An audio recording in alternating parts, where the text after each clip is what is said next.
নমস্কাৰ সুপ্ৰভাত এমৰ কৃপাঞ্চল ৰাজবংশী আপুনি চাবলৈ আৰম্ভ কৰিছে গুড মৰ্নিং 18 প্ৰথমটো খবৰ আজি বঙাইগাঁৱত অনুষ্ঠিত হ'ব হিমন্ত বিশ্ব শৰ্মাৰ মন্ত্ৰীসভাৰ কেবিনেট বৈঠকৰ বাবে মঙলবাৰে বঙাইগাঁৱত উপস্থিত হৈছে হিমন্ত বিশ্ব শৰ্মাৰ মন্ত্ৰীসভাৰ সদস্যসকল দেৱদাৰী নগৰী অভয়াপুৰীৰ লগতে বঙাইগাঁও আৱৰ্ত ভৱনত বাহৰ পতা মন্ত্ৰীসকলে পুৱাৰ ভাগতে কেবিনেট বৈঠকৰ বাবে গোট খাব উপায়ুক্ত কাৰ্যালয়ৰ সভাগৃহত 9:15 বঙাইগাঁৱত অৱতৰণ কৰিব মুখ্যমন্ত্ৰী হিমন্ত বিশ্ব শৰ্মাৰ হেলিকপ্টাৰ কেবিনেট বৈঠকৰ বাবে ইতিমধ্যে বঙাইগাঁও চহৰ সাজু কৰি তুলিছে জিলা প্ৰশাসনে স্থানীয় বিধায়ক ফণীভূষণ চৌধুৰীৰ লগতে দিনে নিশাই ব্যস্ত হৈ আছে বঙাইগাঁৱৰ উপায়ুক্তৰ লগতে কৰ্মচাৰী বৃন্দ ধেমাজিৰ পিছত গুৱাহাটীৰ বাহিৰত আয়োজন কৰা দ্বিতীয়খন কেবিনেট বৈঠকত লোৱাৰ সম্ভাৱনা আছে বহু গুৰুত্বপূৰ্ণ সিদ্ধান্ত যেহেতু পুৱাই এই খবৰ জনাবলৈ লৈছো বঙাইগাঁৱত যেহেতু অনুষ্ঠিত হ'ব হিমন্ত বিশ্ব শৰ্মাৰ মন্ত্ৰীসভাৰ কেবিনেটৰ বৈঠক এয়া ধেমাজিৰ পিছত বাহিৰত হ'ব লগা বৈঠকৰ দ্বিতীয়খন বৈঠকৰ বাবে মঙলবাৰে ইতিমধ্যে উপস্থিত হৈছে হিমন্ত বিশ্ব শৰ্মাৰ সদস্যসকল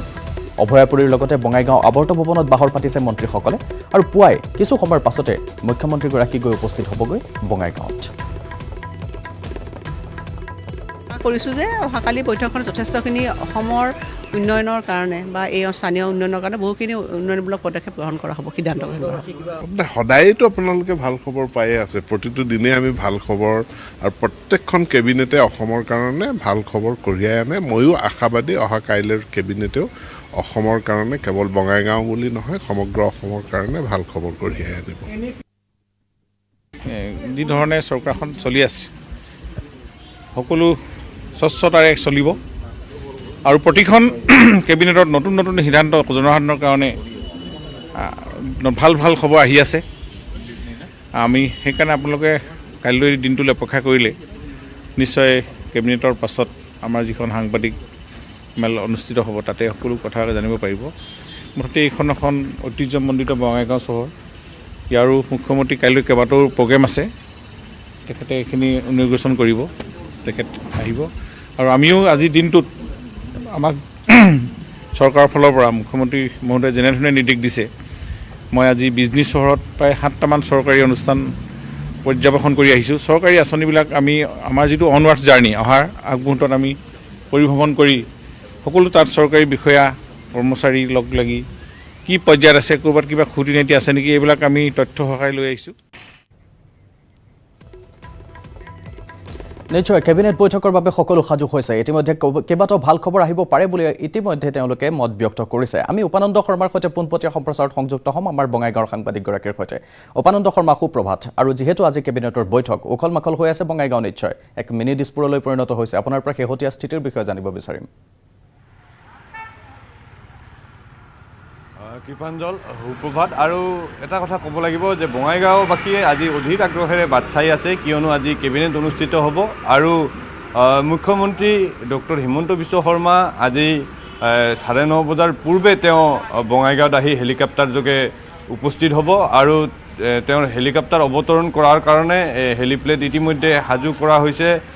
বঙাইগাঁও মহাবিদ্যালয়ৰ খেলপথাৰত আৰু এটা কথা ক'ব লাগিব মন্ত্ৰীসকল ইতিমধ্যে আহি তেওঁলোকৰ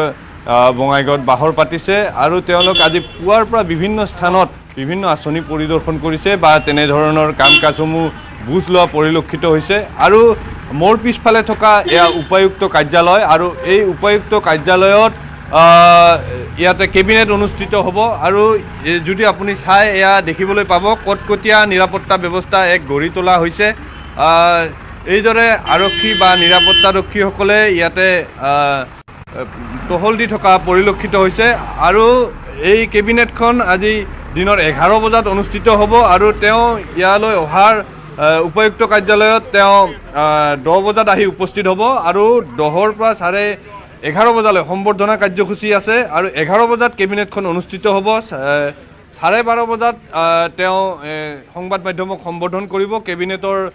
বিষয়সমূহ প্ৰস্তাৱসমূহ তেওঁ সংবাদ মাধ্যমক অৱগত কৰিব আৰু ইয়াৰ পিছত দেখা যায় কেইবাটাও আধাখিলা কাৰ্যসূচী বা আঁচনিৰ শুভ উদ্বোধন কৰিব 2:30 বজাত আধাখিলা কাৰ্যসূচী আছে চিলাৰায় বজাৰৰ 3 বজাত বিজৰা স্কুল পৰিদৰ্শন কৰিব 3:30 বজাত বায়'ফ্লক আঁচনি এটা শুভ উদ্বোধন কৰিব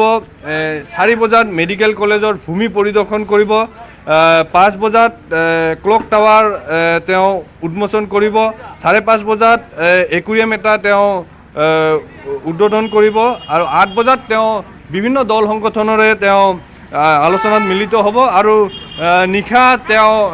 9:15 তেওঁ বিসৰ্জন ঘাটৰ যি ৱাকিং জ'ন আছে ৱাকিং জ'ন তেওঁ শুভ উদ্বোধন কৰিব গতিকে আশা কৰা হৈছে যে কেবিনেটখনে বঙাইগাঁওবাসীৰ কাৰণে ভাল খবৰ আনিব আৰু কালিও যিসকল মন্ত্ৰী বঙাইগাঁৱত উপস্থিত হৈছিলে সন্ধিয়া বা নিশাৰ ভাগত তেওঁলোকে এটা কথা কৈছে যে বঙাইগাঁওবাসীয়ে নিশ্চয় ভাল খবৰ পাব আৰু যাৰ কাৰণে আচলতে জিলাখনক গুৰুত্ব প্ৰদান কৰাৰ কাৰণে আচলতে কেবিনেটসমূহ এইদৰে জিলাত অনুষ্ঠিত কৰা হৈছে তেওঁ সেই মন্ত্ৰীসকলে সেই কথা কৈছে আৰু মন্ত্ৰীসকলৰ সেই বাৰ্তাৰ পিছত বঙাইগাঁও জিলাবাসী অধীৰ আগ্ৰহে বাট চাই থকা পৰিলক্ষিত হৈছে যে আচলতে বঙাইগাঁৱৰ কাৰণে কি ভাল খবৰ থাকিব এইখন কেবিনেটত আৰু তাক লৈ সকলোৱে এই মুহূৰ্তত বাট চাই থকা পৰিলক্ষিত হৈছে কৃপাঞ্জল উপানন্দ শৰ্মা আপুনি কৈছে 11 বজাৰ পৰা 12:30 বজালৈকে অৰ্থাৎ 1.5 ঘণ্টা জুৰি তেওঁলোকৰ কেবিনেটৰ বৈঠকখন অনুষ্ঠিত হ'ব কেবিনেটৰ বৈঠকৰ পাছতে আপুনি জনাইছে কেইবাটাও একুৰিয়ামৰ লগতে কেইবাটাও স্থান তেওঁলোকে উদ্বোধন কৰিব কিন্তু মন্ত্ৰীসকল কালি গৈ উপস্থিত হৈছিলগে নহয় জানো তেওঁলোকে ইতিমধ্যে বিদ্যালয় আদিসমূহত পৰিদৰ্শন কৰাৰ কথা কিবা উমান পাইছে নে কাৰণ আগদিনাখনে তেওঁলোক গৈছে বা কি ধৰণে তেওঁলোকে কালিৰ দিনটো কটালে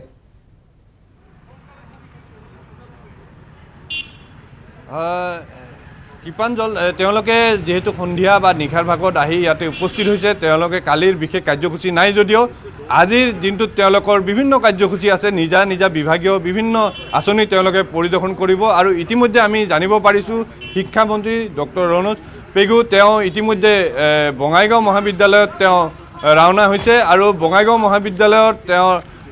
শৈক্ষিক দিশ বা আন্তঃগাঁথনি এইসমূহ বুজ লোৱাৰ পিছতে কেইবাখনো শিক্ষানুষ্ঠানত তেওঁ ভ্ৰমণ কৰিব সেয়া তেওঁৰ কাৰ্যসূচী আৰু ইয়াৰ উপৰিও দেখা যায় যে বাকীসকল মন্ত্ৰীও কিন্তু ইয়াতে বহি থকা পৰিলক্ষিত হোৱা নাই তেওঁলোকে বিভিন্ন আঁচনিসমূহ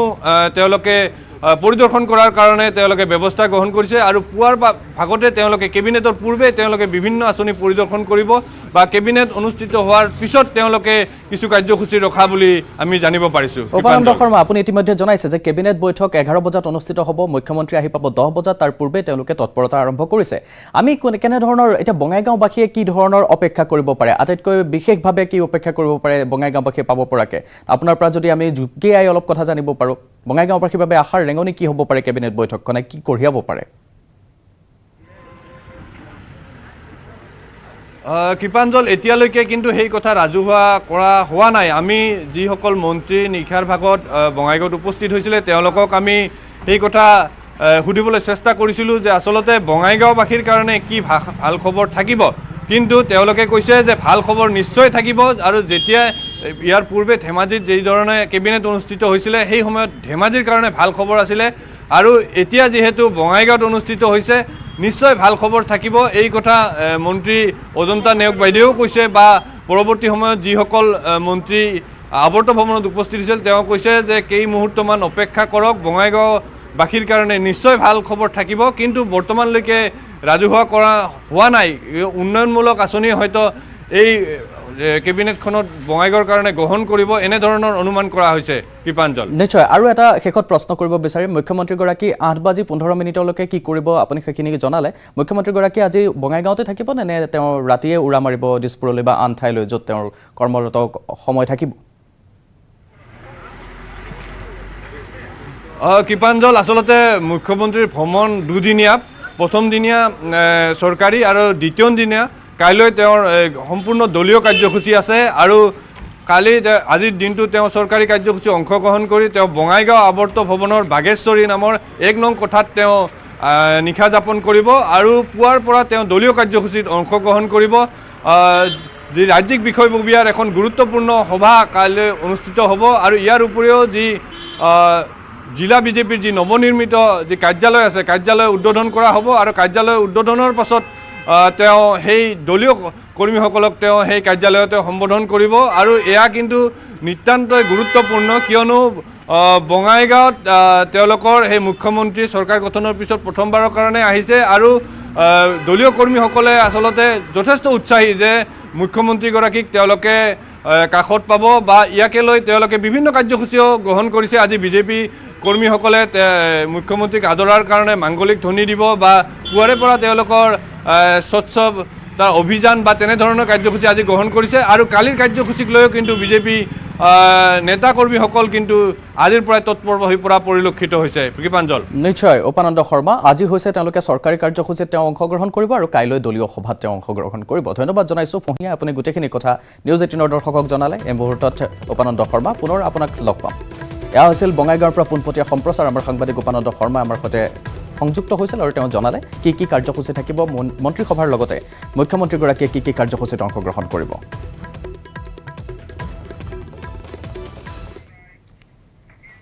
খাদ্য তথা উপযুক্ত চিকিৎসাৰ অভাৱত গহপুৰৰ কাৰিবিলৰ শ্ৰী শ্ৰী গংগা গোশালাত এতিয়া তিলকৈ মৃত্যুমুখত পৰিছে এটাৰ পিছত আনটো গৰু প্ৰায় 500ৰো অধিক গোধন থকা গোশালাখন ধ্যান ফাউণ্ডেশ্যন নামৰ এটি সংস্থাই চোৱাচিতা কৰে গোধনৰ মৃত্যু হোৱাৰ লগতে বেমাৰত ভুগি চিৎকাৰ কৰি থকা গোধনসমূহৰ বাতৰি সংগ্ৰহ কৰিবলৈ যোৱা অৱস্থাতে গোশালাখনৰ চিকিৎসকগৰাকীয়ে বাতৰি সংগ্ৰহত বাধা দিয়া সাংবাদিকক যাৰ বাবে এতিয়া বহু প্ৰশ্ন উত্থাপিত হৈছে সাধাৰণ ৰাইজৰ মাজত কিয় গোধনসমূহক উপযুক্ত চিকিৎসাৰ ব্যৱস্থা কৰা নাই এয়া খবৰ আহিছে গহপুৰৰ পৰা খাদ্য তথা উপযুক্ত চিকিৎসাৰ অভাৱত কাৰিবিলৰ শ্ৰী শ্ৰী গংগা গোশালাত এতিয়া তিলকৈ মৃত্যুমুখত পৰিছে গৰু 500ৰো অধিক গোধন আছে গোশালাখনত ইয়াত ধ্যান ফাউণ্ডেশ্যন নামৰ এটি সংস্থাই চোৱাচিতা কৰে মৃত্যু হৈছে ভুগি চিৎকাৰ কৰি আছে গোধনে সেইসমূহৰ বাতৰি সংগ্ৰহ কৰিবলৈ গৈছিল সাংবাদিকে কিন্তু সাংবাদিককো তেওঁলোকে বাধা দিছে চিকিৎসক এগৰাকীয়ে বাধা দিয়া পৰিলক্ষিত হৈছে তাৰ ফলত এতিয়া ৰাইজৰ মাজত প্ৰশ্ন উত্থাপিত হৈছে কিয় আমাৰ হাতত প্ৰতিক্ৰিয়া থাকিব আমি প্ৰতিক্ৰিয়া শুনাম মৰিছে কিছুমান বেমাৰ হৈ পেলাই মৰিছে আৰু ডাক্তৰটো আছে এটা এইটো হাত ভাঙি আছে ডেইলি নমৰে এসপ্তাহত এটা দুটা এনেকৈ মৰি থাকে 500-600 মান আছে হাতী মানুহৰ সংঘাতৰ কথা দৈনন্দিন চলি আহিছে আজিৰ দুধনৈৰ খবৰ জানাব বিচাৰিছোঁ পুৱাতে হাতীত মানুহৰ সংঘাতে এতিয়া চূড়ান্ত ৰূপ লৈছে দুধনৈত দিনৰ পোহৰতে ধাননি পথাৰত 30ৰ পৰা 35 জনীয়া হাতীৰ এটা বৃহৎ জাকে খাই তহিলং কৰিছে ঘাঁহঘৰৰ পকা ধান পথাৰলৈ চাই মূৰে কপালে হাত দিছে দুৰ্ভগীয়া কৃষক ৰাইজে দুধনৈৰ নিকটৱৰ্তী মাছ জাকিলিৰ ওপৰ কৰ্কশীত বন্য হস্তীয়ে উপদ্ৰৱ চলোৱা দেখিবলৈ পোৱা গ'ল উল্লেখ কৰিব লাগিব এদিন পূৰ্বে ধাইগাঁও অঞ্চলত বন্য হস্তীয়ে গাঁওখনৰ অধিকাংশ লোকৰে ঘৰ দুৱাৰ ভাঙি টচ নচ কৰিছিল এনেদৰে এতিয়া কি দিন কি ৰাতি যোৱা 1.5টা মাহে হাতী খেদি থাকিবলগীয়া হৈছে ৰাইজে কিন্তু বন বিভাগৰ নিৰ্লিপ্ততাত তেওঁলোকৰ ক্ষোভো আছে এয়া দুধনৈৰ খবৰ দেখুৱাইছোঁ দুধনৈৰ পৰা দৃশ্য দেখুৱাইছোঁ জাক বনৰীয়া হাতী এফালৰ পৰা তহিলং কৰি গৈছে খেতিপথাৰসমূহ ঘৰ দুৱাৰো ভাঙি তেওঁলোকে নষ্ট কৰিছে দিনৰ পোহৰতে 30ৰ পৰা 35 জনীয়া হাতীৰ জাকে এইদৰে তহিলং কৰা দেখিবলৈ পোৱা গৈছে আগুনৰ পকা ধান সোণগুটি চপোৱাৰ সময় তেনে প্ৰাক্ষণত এতিয়া দুধনৈত বন্য হস্তীয়ে খাই খাস্তাং কৰিছে ধান মূৰে কপালে হাত দিবলগীয়া হৈছে দুৰ্ভগীয়া কৃষক ৰাইজে এয়া মাছ জাকিলিৰ ওপৰ কৰ্কশীৰ দৃশ্য য'ত বন্য হস্তীয়ে উপদ্ৰৱ চলোৱা দেখিবলৈ পোৱা গ'ল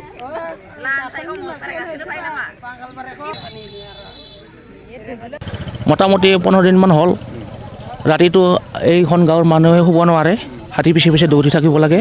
নিজৰ জীৱনৰ নিৰাপত্তা নাথাকে এতিয়া আপোনালোকে দেখাই পাইছে খেতি পথাৰ কেনেকৈ বিনষ্ট কৰিলে এইখিনিতো সাধাৰণ দৃশ্য ইয়াৰ ভিতৰত বহুত খেতি নষ্ট হৈছে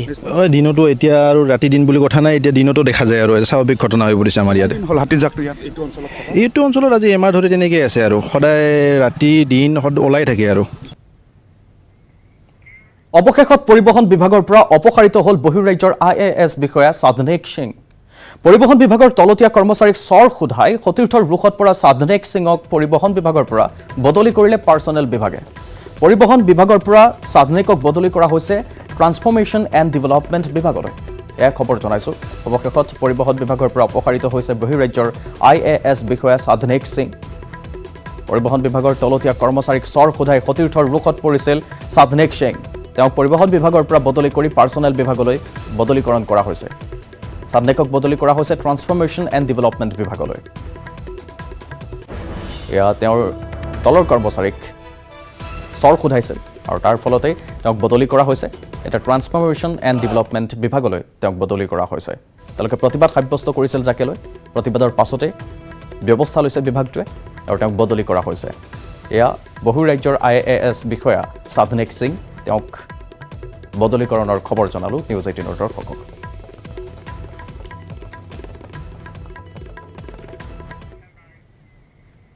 ৰঙিয়াৰ দীপ্তেশ্বৰী ৰাস মহোৎসৱত উখল মাখল পৰিৱেশ দীপ্তেশ্বৰীৰ ৰাস মহোৎসৱৰ অন্যতম আকৰ্ষণৰ কেন্দ্ৰবিন্দু হৈ পৰিছে আদৰ্শ গাঁৱৰ আৰ্হি গাঁৱৰ চহা জীৱনৰ চানেকি দাঙি ধৰা হৈছে এই আদৰ্শ গাঁৱৰ আৰ্হিৰ জৰিয়তে কাৰিকৰী কৌশলৰে ককাই নাঙল সজা আৰু আইতাই তামোল খুন্দি থকা দৃশ্যক জীৱন্ত ৰূপ দিয়াৰ প্ৰয়াস কৰা হৈছে ৰাস মহোৎসৱস্থলীত এই আদৰ্শ গাঁৱৰ আৰ্হি চাবলৈ সমাৱেশ ঘটিছে হাজাৰ হাজাৰ লোকৰ ইয়াৰ উপৰিও বিশেষ কাৰিকৰী কৌশলেৰে নিৰ্মাণ কৰা ডাইনেছৰ হাতী ঘৰিয়াল আদি চাবলৈও ৰাসস্থলীত গোট খাইছে বহু লোক দৃশ্য দেখুৱাইছোঁ আকৰ্ষণ কৰিছে সকলোকে কাৰণ ইয়াৰ কাৰিকৰী কৌশল যে সময়ত ৰাজ্যৰ ভিন্ন প্ৰান্তত ৰাসক বিকৃতকৰণৰ খবৰ আমি জনাই আহিছোঁ বিকৃতকৰণ কৰিছে তাৰ পৰিৱৰ্তে এয়া এক সুন্দৰ পদক্ষেপ দাঙি ধৰিছে ইয়াৰ কাৰিকৰী কৌশলে ৰঙিয়াৰ দীপ্তেশ্বৰী ৰাস মহোৎসৱৰ দৃশ্যই সকলোকে আপ্লুত কৰিছে ককাই নাঙল সজা আৰু আইতাই তামোল খুন্দি খোৱা দৃশ্য সঁচাকৈয়ে তেওঁলোকে জীৱন্ত ৰূপ দিবলৈ চেষ্টা কৰিছে যাকে চাবলৈ এতিয়া সমাৱেশ ঘটিছে ৰাজ্যৰ ভিন্ন প্ৰান্তৰ পৰা ভক্ত তথা দৰ্শনাৰ্থী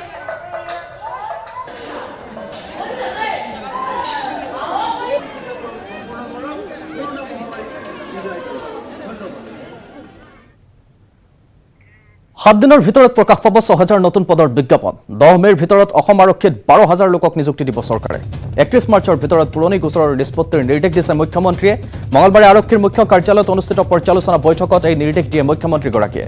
এতিয়াও নিষ্পত্তি হোৱা নাই ১৯৯২ চনতে ৰুজু হোৱা ৪০,০০০ গোচৰ অধিক নিষ্পত্তি হ'ব লাগিব গুৱাহাটী মহানগৰীত ৰুজু হোৱা গোচৰ এমাহৰ ভিতৰত সম্পন্ন হ'ব লাগিব পাছপৰ্টৰ ভেৰিফিকেশ্যন উচ্চতম ন্যায়ালয়ৰ নিৰ্দেশ অনুসৰি এতিয়াৰ পৰা অসমতো ললিতা কুমাৰীৰ প্ৰতিবেদন অনুসৰি ৰুজু হ'ব গোচৰ প্ৰথমে প্ৰাথমিক অনুসন্ধান হ'ব প্ৰতিটো গোচৰৰ মঙলবাৰে অসম আৰক্ষীৰ মুখ্য কাৰ্যালয়ত অনুষ্ঠিত হৈছিল মুখ্যমন্ত্ৰীৰ পৰ্যালোচনা বৈঠক চৰকাৰে আৰক্ষীৰ বাবে নিৰ্মাণ কৰিব ১,০০০ আৱাস বৈঠকত ৰাজ্যৰ সকলো জিলা আৰক্ষী অধীক্ষক মণ্ডলৰ DIG মহানগৰ আৰক্ষীৰ পৰা বিগত ছমাহৰ গোচৰৰ অগ্ৰগতিৰ বুজ লয় মুখ্যমন্ত্ৰীগৰাকীয়ে আৰক্ষী অধীক্ষকসকলৰ হৈছে ভিডিঅ' কনফাৰেন্স আৰু তেওঁলোকে সংযুক্ত হয় ভিডিঅ' কনফাৰেন্সিঙৰ যোগেদি বৈঠকত ৰাজ্যৰ আইন শৃংখলাৰ পৰ্যালোচনাৰ লগতে অসম আৰক্ষীৰ বিভিন্ন আঁচনিৰ সম্পৰ্কতো বুজ লয় মুখ্যমন্ত্ৰীগৰাকীয়ে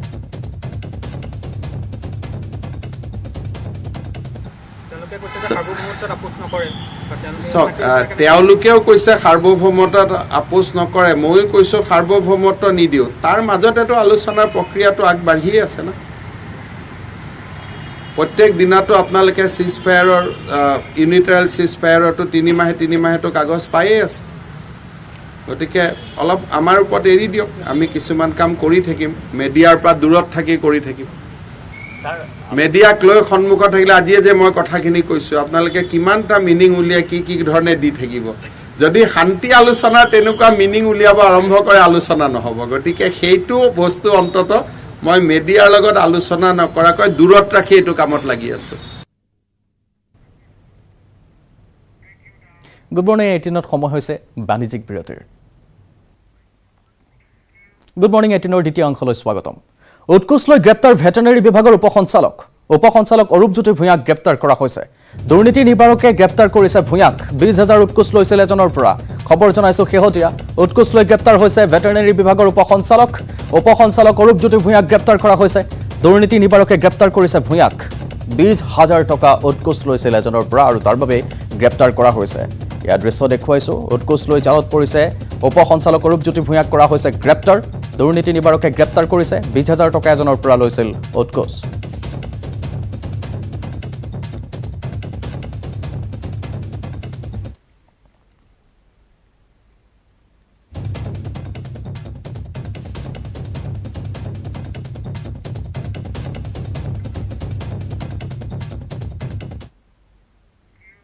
এতিয়া সৰিয়হ ফুলাৰ বতৰ লহপহকৈ বাঢ়িছে এতিয়া সৰিয়হৰ খেতিয়ে মন প্ৰাণ ধৰিছে কৃষকৰ ব্ৰহ্মপুত্ৰৰ বানে ধোৱা গহপুৰৰ লক্ষীচাপৰিত এতিয়া সৰিয়হৰ ফুলে এক দৃষ্টিনন্দন পৰিৱেশৰ সৃষ্টি কৰিছে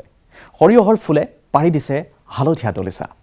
গহপুৰ লক্ষীচাপৰিত প্ৰতি বছৰে বাৰিষাই ব্ৰহ্মপুত্ৰৰ বানে ব্যাপক ক্ষতিসাধন কৰে কৃষিকাৰ্যৰ ব্ৰহ্মপুত্ৰৰ পলস পৰা এই কৃষিভূমিত এতিয়া কৃষকসকলে বিঘাই বিঘাই কৰিছে সৰিয়হৰ খেতি বানে ধোৱা বিস্তীৰ্ণ কৃষিভূমিত সেউজ বিপ্লৱৰ সূচনা কৰিছে চহা কৃষকে এনেদৰে এতিয়া সৰিয়হৰ খেতিৰ জৰিয়তে লাভান্বিত হোৱাৰ সপোন পুহি ৰাখিছে গহপুৰ লক্ষীচাপৰিকে ধৰি পাৰ্শ্বৱৰ্তী অঞ্চলৰ কৃষকসকলে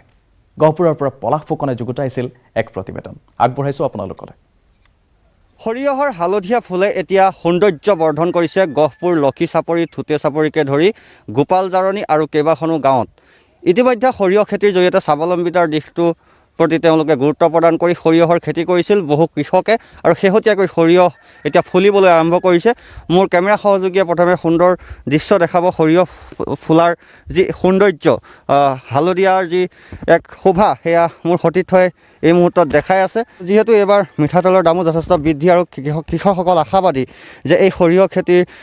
জৰিয়তে তেওঁলোকে সুন্দৰ উপাৰ্জন কৰিবলৈ সক্ষম হ'ব। আমি কথা পাতিম। দাদা কওকচোন, যিহেতু সৰিয়হবোৰ ফুলিছে, এফালৰ পৰা সৌন্দৰ্য বৰ্ধন কৰিছে, হালধীয়া হৈ পৰিছে, কি ক'ব? হয়, সৰিয়হ খেতি মাহ খেতিৰ ওপৰতে আমি নিৰ্ভৰ কৰোঁ। এই খেতিৰ পৰাই আমি নিৰ্ভৰ কৰোঁ চাপৰিৰ মানুহ। এই সৰিয়হ ফুলাৰ সময়ত এক ধুনীয়া লাগে পৰিৱেশটো।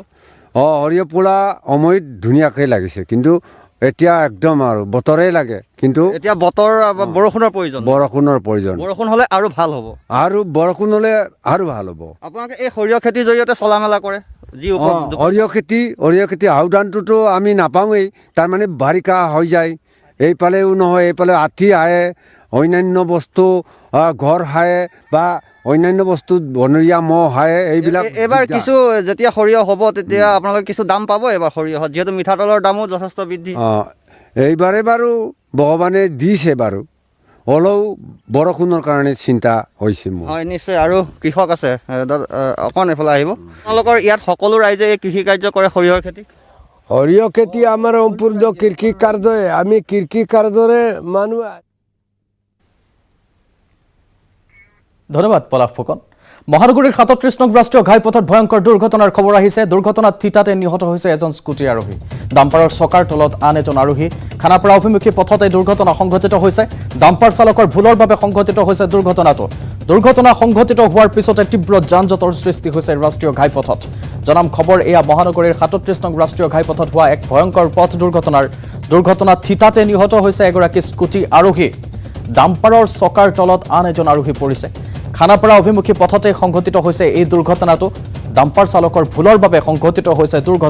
দুৰ্ঘটনা সংঘটিত হোৱাৰ পিছত তীব্ৰ যান-জঁটৰো সৃষ্টি হৈছে ৰাষ্ট্ৰীয় ঘাইপথত। মহানগৰীতে প্ৰতিদিনাখনে সংঘটিত হৈছে এতিয়া দুৰ্ঘটনা। আজিৰ এই দুৰ্ঘটনা খানাপাৰা অভিমুখী ৩৭ নং ৰাষ্ট্ৰীয় ঘাইপথত থিতাতে নিহত হৈছে এজন স্কুটি আৰোহী। খানাপাৰা অভিমুখী পথতে সংঘটিত হৈছে দুৰ্ঘটনাটো। ডাম্পাৰ চালকৰ ভুলৰ বাবে সংঘটিত হৈছে দুৰ্ঘটনা, অৰ্থাৎ দৌৰাত্ম্য বাঢ়িছে এতিয়া ডাম্পাৰ চালকৰ এই দৌৰাত্ম্যৰ বাবে প্ৰাণ হেৰুৱাব লগা হ'ল আৰু এগৰাকীয়ে। দুৰ্ঘটনা সংঘটিত হোৱাৰ পাছত স্বাভাৱিকতে তীব্ৰ যান-জঁটৰ সৃষ্টি হৈছে ৰাষ্ট্ৰীয় ঘাইপথটোত। নিশাৰ দৃশ্য, নিশা হোৱা এক দুৰ্ঘটনাৰ খবৰ জনাইছো। মহানগৰীত হৈছে বিগত কেইদিনত কেইবাটাও দুৰ্ঘটনাৰ খবৰ আহিছে মহানগৰীৰ পৰা। কেইদিনমান আগত স্কুটি আৰোহী দুগৰাকীৰ মৃত্যু, তাৰপিছত মেজিক জ্বলি যোৱা, আৰু ইয়াৰ পাছত এতিয়া আৰু এগৰাকী ডাম্পাৰৰ তলত সোমাই মৃত্যু হোৱাৰ খবৰ। ডাম্পাৰৰ চকাৰ তলত আহি এগৰাকী আৰোহী মৃত্যুমুখত পৰিছে। মহানগৰীত ভয়ংকৰ পথ দুৰ্ঘটনা সংঘটিত হৈছে এটাৰ পিছত আনটোকৈ। ডাম্পাৰ চালকৰ ভুলৰ বাবে সংঘটিত হৈছে এই দুৰ্ঘটনাটো। ৩৭ নং ৰাষ্ট্ৰীয় ঘাইপথত সংঘটিত হ'ল এই পথ দুৰ্ঘটনা।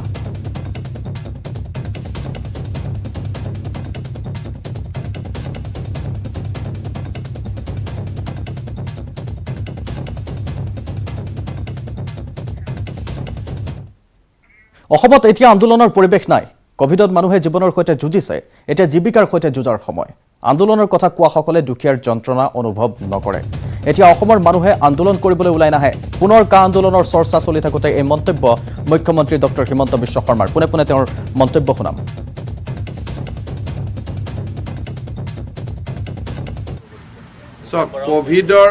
কোভিডৰ পিছত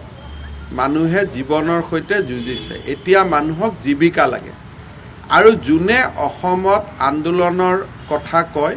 তেওঁলোকে একচুৱেলি দুখীয়া মানুহখিনিৰ মনৰ আৰু যন্ত্ৰণা, যে যোৱা কোভিডৰ সময়ত কেনেকুৱা যন্ত্ৰণা পালে তাক অলপো উপলব্ধি কৰিব পৰা নাই।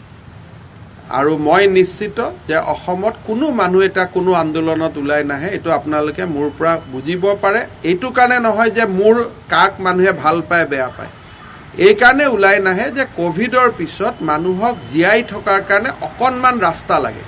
হয়তো এবছৰ পিছত কোনোবা আহিব, কিন্তু এই এটা বছৰ মানুহক অকণমান জীয়াই থাকিবৰ কাৰণে সুবিধা লাগে। এপ্ৰিলত মাৰ্চত বোলে আকৌ তৃতীয় ঢৌ আহি গ'ল, আৰুতো মানুহৰ কি হ'ব ঠিক নাই। গতিকে মানুহক অলপ হোজাইত অচেতন অৱস্থাত উদ্ধাৰ হৈছে এগৰাকী মহিলা আমতলা গাঁৱৰ পথৰ দাঁতিত পৰি থকা অৱস্থাত উদ্ধাৰ হৈছে মহিলাগৰাকী অচেতন অৱস্থাত উদ্ধাৰ হোৱা মহিলাগৰাকী গোপালনগৰৰ আম্বিয়া বেগম বিয়লি বেংকলৈ বুলি ওলাই যোৱা মহিলাগৰাকীক পথৰ দাঁতিত অচেতন অৱস্থাত উদ্ধাৰ হোৱাত সৃষ্টি হৈছে ৰহস্যৰ সন্দেহ কৰা হৈছে মহিলাগৰাকীৰ পৰা লুটপাট কৰি নিচাজাতীয় দ্ৰব্য খুৱাই পেলাই থৈ গৈছে পথৰ দাঁতিত মহিলাগৰাকীৰ কাষত উদ্ধাৰ হৈছে বেংকৰ পাছবুক পৰৱৰ্তী সময়ত হোজাই আৰক্ষী উপস্থিত হৈ মহিলাগৰাকীক চিকিৎসালয়ত ভৰ্তি কৰাইছে যদিও এতিয়াও সম্বিত ঘূৰি অহা নাই ইফালে মহিলাগৰাকীৰ পৰিয়ালে খবৰ পোৱাৰ পিছত চিকিৎসালয়ত উপস্থিত হৈ মহিলাগৰাকীৰ কাণৰ অলংকাৰ দেখিবলৈ নোপোৱাত কোনো দুষ্ট লোকে তেওঁক লুটপাট চলোৱাৰ সন্দেহ কৰিছে একাংশ লোকে দৃশ্য দেখুৱাইছো হোজাইৰ দৃশ্য এয়া অচেতন অৱস্থাত উদ্ধাৰ হৈছে এগৰাকী মহিলা আম্বিয়া বেগম নামৰ মহিলাগৰাকীক উদ্ধাৰ কৰা হৈছে বেংকৰ পাছবুক পোৱা গৈছে তেওঁৰ কাষত কিন্তু তেওঁৰ কাণত ফুলি নাই আৰু সেই ফুলি কোনো দুষ্ট চক্ৰই কোনো দুৰ্বৃত্তই লুটি লৈ যোৱা বুলি সন্দেহ কৰা হৈছে এতিয়াও চেতনা ঘূৰি অহা নাই আম্বিয়া বেগমৰ প্ৰতিক্ৰিয়া আছে ৰাইজৰ আমি শুনাম কি নাম আম্বিয়া বেগম ঘৰ ক'ত পশ্চিম গোপালনগৰ আচ্ছা ক'ৰ পৰা আহি গ'ল তেওঁ আমতলাত কেনেকৈ গৈ পালে আহিছে ষ্টেট বেংকত এই বেংকৰ বইটো আপডেট কৰিবলৈ এতিয়াতো পাইছোঁ আমতলা কি কাৰণ আছে এইটো আমি ক'ব নোৱাৰোঁ কিবা পইচা উঠাইছিলে নেকি আজি পইচাটো এতিয়া পইচা উঠাবলৈ আহিছে এতিয়া উঠাইছে না নাই এইটো আমি ক'ব পৰা নাই পইচা অহাই নাই এতিয়া নাই হুচ নাই কোন কোন আহিছিলে আম্মাই আহিছে অকলে আৰু কি কি আছিলে লগত আৰু লগত সোণাৰ কাণৰ ফুল আছিলে এইটো নাই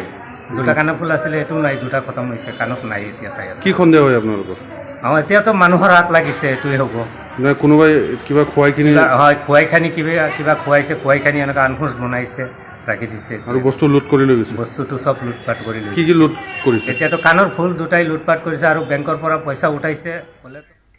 আহিছো এই মুহূৰ্তৰ এক ডাঙৰ খবৰলৈ উদ্ধাৰ হৈছে চন্দ্ৰপুৰৰ পৰা নিৰুদ্দেশ হোৱা 4 কিশোৰী সোণাপুৰৰ পৰা উদ্ধাৰ কৰা হৈছে 4গৰাকী কিশোৰীক চন্দ্ৰপুৰৰ হাজংবৰী গাঁৱৰ পৰা নিৰুদ্দেশ হৈছিল কিশোৰী কেইগৰাকী মঙলবাৰে নিৰুদ্দিষ্ট হৈছিল কিশোৰী কেইগৰাকী প্ৰাগজ্যোতিষ আৰু সোণাপুৰ আৰক্ষীৰ সহযোগত উদ্ধাৰ কৰা হৈছে কিশোৰী কেইগৰাকীক পৰিয়ালৰ লোকক নজনোৱাকৈ ঘৰৰ পৰা ওলাই গৈছিল কিশোৰী 4গৰাকী প্ৰথমে চন্দ্ৰপুৰৰ পৰা তেতেলিয়ালৈ গৈছিল কিশোৰী কেইগৰাকী তেতেলিয়াৰ পৰা সোণাপুৰৰ কমাৰকুচিত থকা বান্ধৱীৰ ঘৰলৈ গৈছিল তেওঁলোক নিশা আৰক্ষীয়ে অভিযান চলাই উদ্ধাৰ কৰিছে কিশোৰী কেইগৰাকীক মঙলবাৰে নিশাই পৰিয়ালৰ লোকক গতাই দিছে কিশোৰী কেইগৰাকীক এক খবৰ চন্দ্ৰপুৰৰ পৰা নিৰুদ্দেশ হোৱা 4 কিশোৰীক ইতিমধ্যে উদ্ধাৰ কৰা হৈছে সোণাপুৰৰ পৰা উদ্ধাৰ কৰা হৈছে 4গৰাকী কিশোৰীক চন্দ্ৰপুৰৰ হাজংবৰী গাঁৱৰ পৰা নিৰুদ্দেশ হৈছিল এই কেইগৰাকী কিশোৰী অজয় বৰ্মন আমাৰ সৈতে পোনপটীয়া সম্প্ৰচাৰত সংযুক্ত হ'ব কিছু সময়ৰ পাছতে আমি অজয় বৰ্মনৰ সৈতে কথা পাতিবলৈ চেষ্টা কৰিম অজয় বৰ্মন সংযুক্ত হৈছে আমাৰ সৈতে ইতিমধ্যে উদ্ধাৰ হৈছে অজয় বৰ্মন চন্দ্ৰপুৰৰ পৰা নিৰুদ্দেশ হোৱা 4গৰাকী কিশোৰী আপোনাৰ হাতত থকা শেহতীয়া তথ্য জনাওক হয় নিশ্চয়কৈ কৃপাঞ্জল যি সময়ত ৰাজ্যত যোৱা এসপ্তাহৰে 8গৰাকীকৈ যুৱতী আলফালৈ যোৱাৰ যি তথ্য পোহৰলৈ আহিছে তাৰ পিছতে সম্পৰ্কে মঙলবাৰে যোৱাকালিৰ দিনটোত যি 4গৰাকীকে চন্দ্ৰপুৰ হাজংবৰী 4গৰাকী স্কুলীয়া ছাত্ৰী নৱম আৰু সপ্তম শ্ৰেণীৰ ছাত্ৰী 4গৰাকীক তেওঁলোকে স্কুললৈ আহিম বুলি স্কুলৰ আহাৰ পথতে নিৰুদ্দেশ হৈ আছে তাৰ পিছতে যি তেওঁলোকে বিয়লি 3 বজালৈকে তেওঁলোকে নিজৰ ঘৰত উপস্থিত নোহোৱাত সমগ্ৰ অঞ্চলটোত তীব্ৰ চাঞ্চল্যৰ সৃষ্টি কৰিছে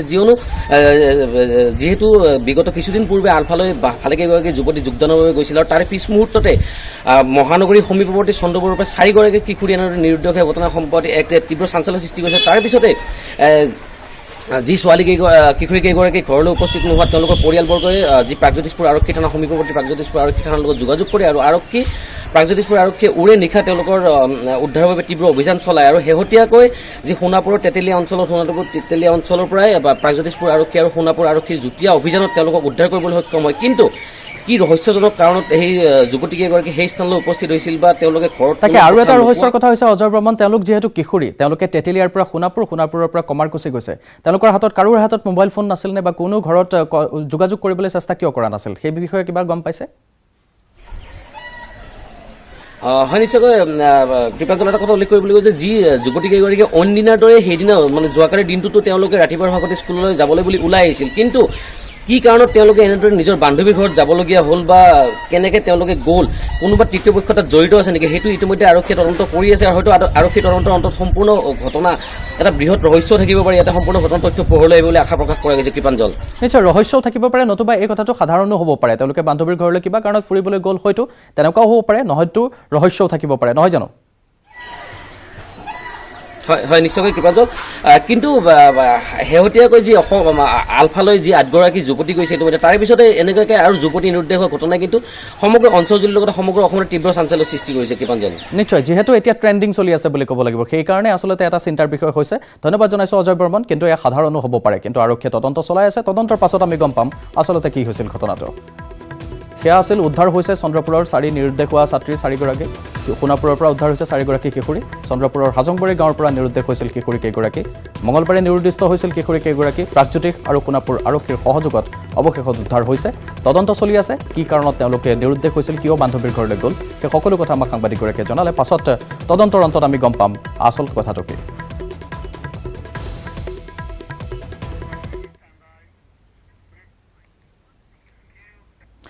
মহানগৰীৰ হায়াত হাস্পতালত উত্তেজনা পথ দুৰ্ঘটনাত আহতৰ মৃত্যুক লৈ উত্তেজনা হাস্পতালে সময়মতে অক্সিজেন যোগান নধৰাৰ অভিযোগ পুৱতি নিশা হাস্পতালত ভৰ্তি কৰোৱা হৈছিল ৰাম ভগৱান চাহানী নামৰ লোকজনক আৰু তাৰ পাছতে এতিয়া সৃষ্টি হৈছে তীব্ৰ উত্তেজনাৰ মহানগৰীৰ খবৰ জনাইছোঁ মহানগৰীৰ হায়াত হাস্পতালত উত্তেজনাৰ সৃষ্টি হৈছে পথ দুৰ্ঘটনাত আহতৰ মৃত্যুক লৈ উত্তেজনা হাস্পতালে সময়মতে অক্সিজেন যোগান নধৰাৰ বাবে এই ঘটনা সংঘটিত হোৱাৰ অভিযোগ পুৱতি নিশা হাস্পতালত ভৰ্তি কৰোৱা হৈছিল ৰাম ভগৱান চাহানী নামৰ এজন লোকক আৰু তাৰ পাছতে এয়া তীব্ৰ উত্তেজনাই দেখিবলৈ পোৱা গৈছে হায়াত হাস্পতালত সময়মতে তেওঁলোকে অক্সিজেন যোগান নধৰাৰ বাবে আহত লোকজনৰ মৃত্যুমুখত পৰাৰ অভিযোগ উত্থাপন কৰিছে স্থানীয় ৰাইজে দৃশ্য দেখুৱাইছোঁ হায়াত হাস্পতালৰ দৃশ্য এয়া দুৰ্ঘটনাত আহতৰ মৃত্যুক লৈ উত্তেজনাৰ সৃষ্টি হৈছে অক্সিজেন যোগান নধৰাৰ অভিযোগ তুলিছে তেওঁলোকে পথ দুৰ্ঘটনাৰ পাছতে আহত হৈছিল লোকজন আৰু আহত লোকজনক সময়মতে অক্সিজেন যোগান নধৰাৰ বাবে এনে ঘটনা সংঘটিত হ'ল মৃত্যুমুখত পৰিল আহতজন বুলি তেওঁলোকে অভিযোগ উত্থাপন কৰি এইদৰে উত্তেজনাৰ সৃষ্টি কৰিছে হাস্পতালত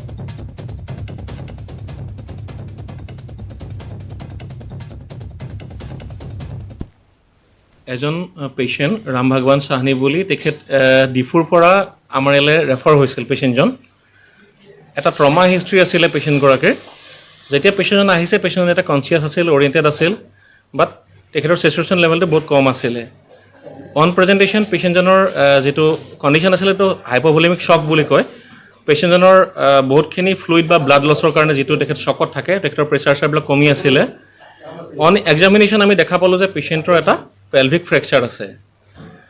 তাৰপিছত পেশেন্টজন আমি অলপ ষ্টেবিলাইজেশ্যনৰ কাৰণে যেতিয়া ওপৰত শ্বিফ্ট কৰিলোঁ suddenly after half an hour পেশেন্টজন কলেপছ হ'ল যেহেতু পেশেন্টজন হাইপোটেনশ্যনত আছিল তো আমি ৰিচাৰ্চিটেশ্যন কৰিলোঁ এজ পাৰ যিটো ACLS প্ৰট'কল থাকে আমাৰ যিমানখিনি এফৰ্ট আছিলে গোটেইখিনি দিয়াৰ পিছত পেশেন্টজন কিন্তু কলেপছ কৰিলে আজি লাচিত দিৱস ৰাজ্যৰ ভিন্ন প্ৰান্তত বীৰ লাচিতক সুঁৱৰি আয়োজিত হৈছে শ্ৰদ্ধাঞ্জলি অনুষ্ঠানৰ গুৱাহাটীৰ ফাঁচী বজাৰ স্থিত লাচিত ঘাটত চৰকাৰীভাৱে আয়োজন কৰা হৈছে লাচিত দিৱসৰ ৰাজ্যৰ চৰকাৰৰ সাংস্কৃতিক সঞ্চালকালয়ৰ উদ্যোগত আৰু কামৰূপ মহানগৰ জিলা প্ৰশাসনৰ সহযোগত 9 বজাৰ পৰা আৰম্ভ হ'ব লাচিত দিৱসৰ কাৰ্যসূচী যেহেতু আজি লাচিত দিৱস ৰাজ্যৰ ভিন্ন প্ৰান্তত বীৰ লাচিতক সুঁৱৰি আয়োজিত হৈছে শ্ৰদ্ধাঞ্জলি অনুষ্ঠানৰ গুৱাহাটীৰ ফাঁচী বজাৰ স্থিত লাচিত ঘাটত চৰকাৰীভাৱে আয়োজন কৰা হৈছে লাচিত দিৱসৰ আৰু য'ত উপস্থিত আছে আমাৰ জ্যেষ্ঠ সাংবাদিক হীৰকজ্যোতি মালাকৰ আমি হীৰকজ্যোতি মালাকৰৰ সৈতে সংযুক্ত হ'ব বিচাৰিছোঁ হীৰকজ্যোতি মালাকৰ সুপ্ৰভাত আৰু কেনে এতিয়া বীৰ লাচিত দিৱসক উদ্দেশ্যি তাতে আড়ম্বৰপূৰ্ণ অনুষ্ঠান আয়োজন কৰা হৈছে দেখা গৈছে কি শেহতীয়া স্থিতি হয় কৃপাঞ্জল যেহেতু আজি লাচিত দিৱস আৰু সমগ্ৰ ৰাজ্যৰ লগতে গুৱাহাটী মহানগৰীতো এই লাচিত দিৱস উদযাপন কৰা হৈছে আৰু যি লাচিত ঘাট আছে সেই লাচিত ঘাটত চৰকাৰীভাৱে এই যি কাৰ্যসূচী সেই কাৰ্যসূচী অনুষ্ঠিত কৰা হৈছে মই ক'ব বিচাৰিম যে অসম চৰকাৰৰ সাংস্কৃতিক সঞ্চালকালয়ৰ যি বিভাগটো আছে সেই বিভাগৰ লগতে প্ৰশাসনৰ যি উপায়ুক্ত কাৰ্যালয় আছে উপায়ুক্ত কাৰ্যালয়ে এই কামৰূপ মহানগৰ উপায়ুক্তৰ কাৰ্যালয় এই দিৱসটো উদযাপন কৰিব আৰু সেই উদযাপন কৰাৰ বাবে ইয়াত দেখিছে লাচিত ঘাটত তেওঁলোকে সম্পূৰ্ণ সাজু কৰি তুলিছে আৰু যি লাচিত দিৱস হ'ব সেই লাচিত দিৱসত আজি কেৱল চৰকাৰী যিসকল বিষয়া আছে সেই বিষয়াসকলে উপস্থিত থাকিব আন কোনো যি মন্ত্ৰী বা বিধায়ক উপস্থিত নাথাকে কিয়নো যিসকল মন্ত্ৰী আছিলে সেই মন্ত্ৰীসকল আজি বঙাইগাঁৱত যিহেতু কেবিনেট অনুষ্ঠিত হ'বৰ বাবে তালৈ ৰাওনা হৈছে আৰু তাৰ বাবে হয়তো যিবোৰ চৰকাৰী বিষয়া আছে সেই চৰকাৰী বিষয়াসকলে এই অনুষ্ঠানত থাকিব আৰু মই প্ৰথমে দেখাব বিচাৰিম যি লাচিত প্ৰতিমূৰ্তি আছে সেই লাচিত প্ৰতিমূৰ্তিত শ্ৰদ্ধাঞ্জলি জ্ঞাপন কৰা হ'ব আৰু শ্ৰদ্ধাঞ্জলি জ্ঞাপন কৰাৰ পিছতেই মূল অনুষ্ঠান যিহেতু অনুষ্ঠিত হ'ব বুলি জানিব পৰা গৈছে আৰু যি লাচিত প্ৰতিমূৰ্তি আছে সেই লাচিত প্ৰতিমূৰ্তিত শ্ৰদ্ধাঞ্জলি জ্ঞাপন কৰিবৰ বাবে বিশেষ ব্যৱস্থা কৰা হৈছে তাত তেওঁলোকে ষ্টেপৰ ব্যৱস্থা কৰিছে যাতে লাচিত যি প্ৰতিমূৰ্তিত আছে তাত যাব পাৰে তাৰ বাবে ব্যৱস্থা কৰিছে আৰু সমগ্ৰ ৰাজ্যতে আজি লাচিত দিৱস উদযাপন কৰা হৈছে আৰু গুৱাহাটী মহানগৰী চাব যায় গুৱাহাটী মহানগৰীৰ বিভিন্ন স্থানত লাচিত দিৱস উদযাপন কৰা হৈছে টাই আহোম যুৱ পৰিষদে এই লাচিত দিৱস উদযাপন কৰা হৈছে লগতে এই GMCHত এক ৰক্তদান শিবিৰো আয়োজন কৰা হৈছে আৰু তাৰে লগত লাচিত দিৱসৰ লগত সংগতি ৰাখি গুৱাহাটীৰ আশে পাশে যিবোৰ অঞ্চল আছে সেই অঞ্চলসমূহতো এই দিৱসৰ উদযাপন কৰা হৈছে আৰু অনেক দৃশ্য দেখাবলৈ চেষ্টা কৰিম যিহেতু যিসকল আৰক্ষী লোক আছে সেই লোকসকলে শ্ৰদ্ধাঞ্জলি জ্ঞাপন কৰাৰ উদ্দেশ্যে চেলামি দিব তাৰপিছতে যিহেতু লাচিত প্ৰতিমূৰ্তিত শ্ৰদ্ধাঞ্জলি জ্ঞাপন কৰা হ'ব আৰু ব্ৰহ্মপুত্ৰ পাৰত এই লাচিত দিৱস প্ৰত্যেকবাৰে আয়োজন কৰা হৈছে চাব যায় 8 পৰা 10 বছৰ ধৰি এই লাচিত দিৱস উদযাপন কৰি আহিছে লগতে পূৰ্বতে যিহেতু চাব যায় যে যোৱা বৰ্ষলৈকে চৰকাৰীভাৱে লাচিত দিৱস উদযাপন কৰিছিল অৰ্থাৎ কেন্দ্ৰীয়ভাৱে লাচিত দিৱস উদযাপন কৰিছিল কিন্তু এইবাৰ চৰকাৰী কোনো কেৱল চৰকাৰী প্ৰতিনিধিসকলে উপস্থিত থাকিব কিন্তু যিসকল মন্ত্ৰী বিধায়ক বা মুখ্যমন্ত্ৰী আছে তেওঁলোকে যিহেতু ৰাজ্যিক কেবিনেট আজি বঙাইগাঁৱত অনুষ্ঠিত হ'ব বাবে তালে ৰাওনা হ'ব আৰু সেইবাবে অকল কেৱল চৰকাৰী যিসকল উচ্চপদস্থ বিষয়া সেইসকল উপস্থিত থাকিব এই যি মূল অনুষ্ঠান এই অনুষ্ঠানত নৱনিযুক্ত যি পল্লৱ কুমাৰ ঝায়ে শ্ৰদ্ধাঞ্জলি জ্ঞাপন কৰিব তাৰপিছতে যিসকল বিষয়া আছে চৰকাৰী বিষয়া তেওঁলোকে পৰ্যায়ক্ৰমে তেওঁলোকে শ্ৰদ্ধাঞ্জলি জ্ঞাপন কৰিব সম্পূৰ্ণ প্ৰস্তুতি সম্পূৰ্ণ কিছু সময় পিছতেই এই লাচিত দিৱসৰ যি চৰকাৰী কাৰ্যসূচী সেই চৰকাৰী কাৰ্যসূচী অনুষ্ঠিত হ'ব তাৰ বাবে সম্পূৰ্ণ সাজু কৰি তোলা হৈছে যি এই ব্ৰহ্মপুত্ৰ পাৰত থকা বা যি লাচিত ঘাট আছে সেই লাচিত ঘাটৰ সম্পূৰ্ণ প্ৰস্তুতি সম্পূৰ্ণ কৰা হৈছে কৃপাঞ্জল নিশ্চয় 9 বজাৰ লগে লগে আৰম্ভ হ'ব সেয়া চৰকাৰীভাৱে তেওঁলোকে আড়ম্বৰপূৰ্ণভাৱে আয়োজিত কৰিব ধন্যবাদ জনাইছোঁ হীৰকজ্যোতি মালকৰ এই মুহূৰ্তত আপোনাক সেয়া আছিল আমি দেখুৱালোঁ লাচিত ঘাটৰ পৰা পোনপটীয়া সম্প্ৰচাৰ আমাৰ সাংবাদিকগৰাকীয়ে দেখুৱালে 9 বজাৰ লগে লগে শ্ৰদ্ধাঞ্জলি অনুষ্ঠানৰ আয়োজন কৰা হ'ব আৰম্ভ কৰা হ'ব আৰু চৰকাৰী দপ্তৰৰ লোকসকল বা বিষয়ববীয়াসকলে ইয়াত অংশ ল'ব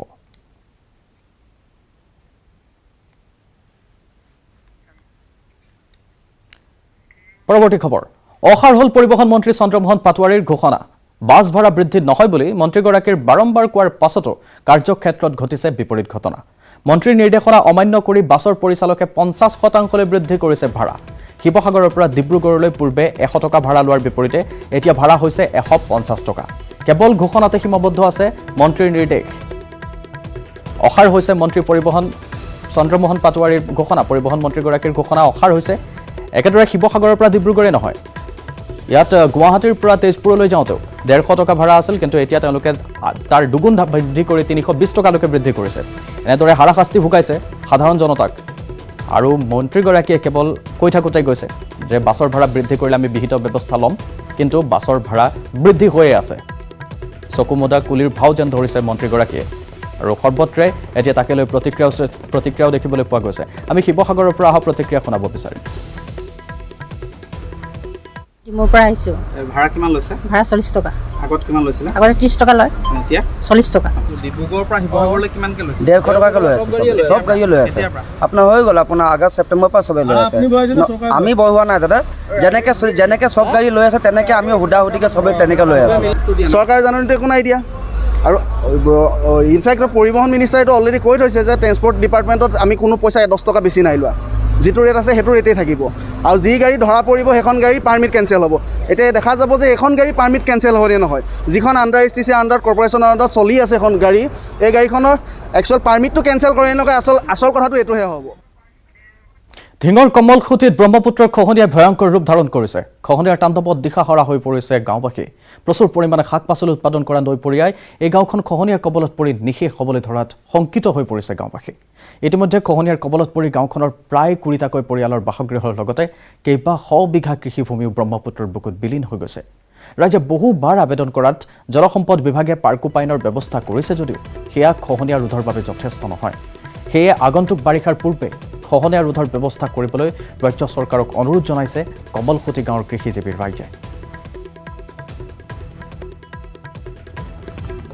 মূল সমস্যাটো হ'ল আমি কমলখুটি গাঁৱৰ আজি 50-60 বছৰ ধৰি আমি এইখন গাঁৱতে বসবাস কৰি আছোঁ ইয়াৰ উৎপাদিত বস্তু আমি অসমৰ বিভিন্ন জাগাত বিক্ৰী কৰি আছোঁ ৰাইজে খাই আছে কিন্তু এতিয়া প্ৰতি বছৰে প্ৰায় 40-50 মিটাৰকৈ ভাঙি নি গাঁওখন আধাখন গাঁও এতিয়া ব্ৰহ্মপুত্ৰৰ বুকুত জাহ গৈছে গতিকে আমি চৰকাৰৰ ওচৰত বহুত আবেদন নিবেদন কৰাৰ পিছত যোৱাবেলি এটা পাৰ্কো বান্ধ দি দিছিলে তাৰে আমাৰ যথেষ্ট পৰিমাণে হোৱা নাই পৰ্যাপ্ত পৰিমাণে হোৱা নাই গৰা এতিয়াও কাটি আছে গতিকে আমি চৰকাৰৰ ওচৰত কৰোণভাৱে নিবেদন কৰিছোঁ যে চৰকাৰে জলসম্পদ বিভাগে আমাৰ এইখন বান স্থায়ীভাৱে খৰালি কালত দিলে আমাৰ এই গাঁওখন ব্ৰহ্মপুত্ৰৰ বুকুত জাহ যোৱাৰ পৰা ৰক্ষা পৰিব গোৱালপাৰাৰ দাৰিৰপাৰাত শোকাবহ ঘটনা বিদ্যালয়ৰ চৌহদৰ দেৱাল খহি মৃত্যুক আঁকোৱালি ল'লে এগৰাকী চতুৰ্থ শ্ৰেণীৰ ছাত্ৰই কণমানি ছাত্ৰজনে খেলি থকাৰ সময়তে খহি পৰে দেৱালখন দাৰিৰপাৰা প্ৰাথমিক বিদ্যালয়ত এই ঘটনা সংঘটিত হৈছে মৃত ছাত্ৰজনৰ নাম নুৰ আলম ঘৰখনৰ একমাত্ৰ সন্তানৰ আকস্মিক মৃত্যুৰ পিছত এতিয়া ক্ষোভিত হৈ পৰিছে অঞ্চলবাসীয়ে বাঁশবাৰী গাঁও পঞ্চায়তৰ পৰা দাৰিৰপাৰা প্ৰাথমিক বিদ্যালয়ত বাউণ্ডেৰী দেৱাল অতি নিম্নমানৰ কাম কৰাৰ গুৰুতৰ অভিযোগ উত্থাপিত হৈছে এই মুহূৰ্তত যাৰ ফলত এজন ছাত্ৰই অকাল মৃত্যুক আঁকোৱালি ল'বলগীয়া হ'ল স্থানীয় ৰাইজে ইয়াৰ উচিত তদন্ত বিচাৰিছে এয়া খবৰ দেখুৱাইছোঁ খবৰ জনাইছোঁ গোৱালপাৰাৰ দাৰিৰপাৰাত য'ত এক শোকাবহ ঘটনা সংঘটিত হৈ গ'ল বিদ্যালয়ৰ চৌহদৰ দেৱাল খহি মৃত্যুক আঁকোৱালি ল'লে এগৰাকী চতুৰ্থ শ্ৰেণীৰ ছাত্ৰই খেলি থকাৰ সময়তে দেৱালখন খহি পৰে আৰু তাৰ ফলত তেওঁৰ মৃত্যুৰ মুখত পৰিব লগা হয় অতি নিম্ন মানদণ্ডৰ কাম কৰিছিল বুলি ৰাইজে ক্ষোভ উজাৰিছে আৰু অতি শীঘ্ৰে বিহিত ব্যৱস্থা ল'বলৈ দাবী উত্থাপন কৰিছে কাৰ গাফিলতিৰ বাবে ছাত্ৰজনৰ মৃত্যু হ'ল তাকে লৈ এতিয়া ক্ষোভ উজাৰিছে স্থানীয় লোকে আমাৰ যদি সম্ভৱ হয় আমি প্ৰতিক্ৰিয়া শুনাবলৈ চেষ্টা কৰিম ৱালটো ইমান দুৰ্বল কৰি বনাইছে সি আহি জাষ্ট ৱালটো এনেকৈ ধৰছে ধৰাৰ লগে লগে ৱালটো তাৰ ওপৰত জাপি পৰছে ৱালটো পৰিবই কাৰণ ইফালে কোনো খুঁটা দিয়া নাই মাজত কোনো খুঁটো দিয়া নাই পোষ্ট নাই তাৰোপৰি এটা মানে লিণ্ডাৰো দিয়া নাই তাৰোপৰি কি কৰিছে এই ৱালটো যে গাঁঠছে মাটিৰ ওপৰত গাঁঠি থৈছে মাটি যে তলত দুই এটামান ইটা দিব সিটাও কিন্তু দিয়া নাই ভীমো দিয়া নাই যাৰ কাৰণে আজি এনেকুৱা দুৰ্ঘটনাটো হৈছে আৰু এই ৱালখন কোনে কৰিছে এই স্কুল কৰ্তৃপক্ষই কৰিছে তাৰপিছত ল'ৰাজনৰ অৱস্থা কেনেকুৱা এতিয়া ল'ৰাজন নাই ডেড হ'ল ল'ৰাজন ঢুকালে হয় ঢুকালে এতিয়া আপোনালোকে এইটো ক্ষেত্ৰত কি ক'ব কাক দোষী কৰিব এতিয়া আমি এইটো ক্ষেত্ৰত স্কুল কৰ্তৃপক্ষক দায়ী কৰিম যিহেতু স্কুল কৰ্তৃপক্ষে মানে ভালকৈ ৱালখন নকৰাৰ কাৰণে আজি ইমান ডাঙৰ ক্ষতি এটা হ'ল আৰু যদি এনেকুৱা যদি কিবা এই স্কুল কৰ্তৃপক্ষক যদি আমি হেৰি নকৰোঁ কিজানি ভৱিষ্যতে আৰু এনেকুৱা কাম কৰিব ভৱিষ্যতে আৰু এনেকুৱা মানুহৰ ক্ষতি হ'ব এনেকুৱা ল'ৰা ছোৱালী আজি হয়তো সেই ঘৰৰ ল'ৰা ছোৱালীৰ ক্ষতি নহয় যদি এই স্কুল চলি থকা অৱস্থাত কিজানি 2-4টামান ল'ৰা তাতে গ'লে হয় 2-4টা ল'ৰা একেলগে ক্ষতি হ'লহেঁতেন